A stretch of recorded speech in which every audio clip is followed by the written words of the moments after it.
Hello students, welcome back to my YouTube channel. आज हम class 11th का most important topic लेकर आए हैं। टॉपिक नेम है when old provision exceeds the total of bad debts and new provision. कि जब आपके पास ओल्ड प्रोविजन की अमाउंट ज़्यादा हो जाती है बैड डेब्ट्स और न्यू प्रोविजन से, तो उस कंडीशन में आपने क्या करना है।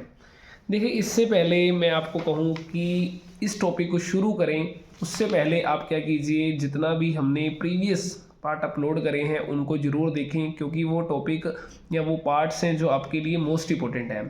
देखिए, अभी तक हम फिलहाल क्या करते आए हैं, जितने भी हमने क्वेश्चंस अभी तक प्रीवियस वीडियो के अंदर करे हैं, कि जब भी हमारे पास बैड डेब्ट्स की या कोई न्यू प्रोविज़न की एडजस्टमेंट आ रही थी, तो उस कंडीशन में हम क्या कर रहे थे कि हम एक फॉर्मूला लिखते थे डेबिट साइड में। जैसे याद हो आपको ओल्ड बैड, उसके अंदर हम ऐड कर देते थे न्यू बैड को, और उसमें हम ऐड कर रहे थे न्यू प्रोविज़न को, और देन माइनस कर देते थे हम ओल्ड प्रोविज़न को। इसका एक रीज़न था। वो रीज़न क्या है जी, कि ओल्ड प्रोविज़न की अमाउंट थी हमेशा इन तीनों के टोटल से बिल्कुल कम हुआ करती थी।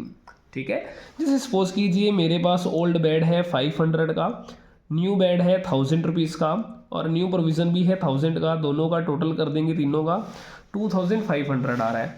सपोज कीजिए आपके पास ओल्ड प्रोविज़न की अमाउंट 500 है। ठीक है जी, तो मेरे पास ये 2000 रुपीज़ हम यहाँ लिख देते थे।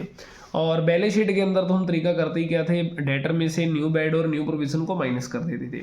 फिलहाल हम अभी तक हम ये तरीका यूज़ करते आए हैं, लेकिन इस तरीके का कब लगाना है और कब नहीं लगाना, हम ये तरीका कब लगाएंगे जब हमारे पास ओल्ड प्रोविज़न की अमाउंट इन तीनों के टोटल से कम रहेगी।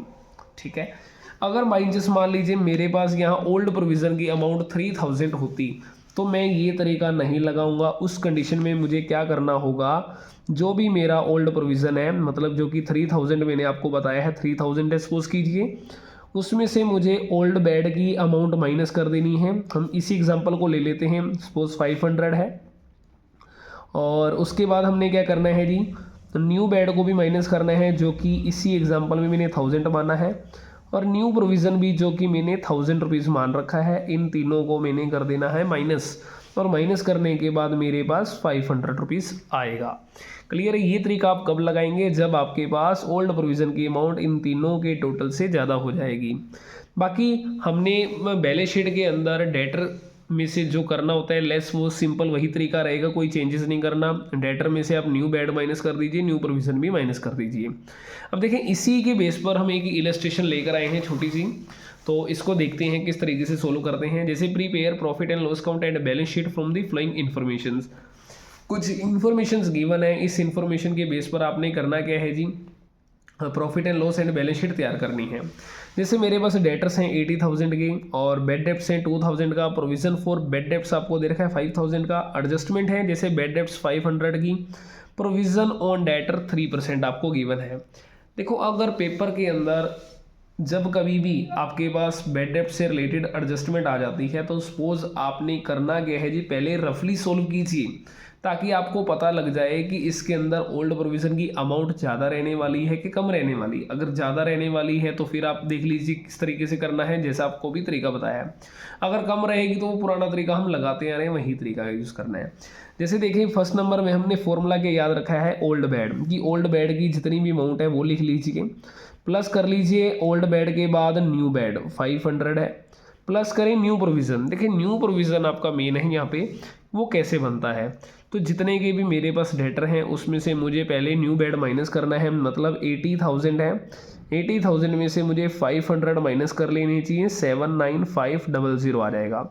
अब मुझे इस रिमेनिंग अमाउंट का ही 3% करना है, 3/100 कीजिए, 00 कट करें तो 5 3 ज़ा 15 होगा, और 9 3 ज़ा आपके पास 27, ये 28 बन गया। लो जी, 7 इंटू 3 करेंगे 21, और उसमें 2 और जोड़ दीजिए, तो मेरे पास 2385 निकलेगा। तो 2385 को मैंने यहाँ रफली लिख लेना है जी।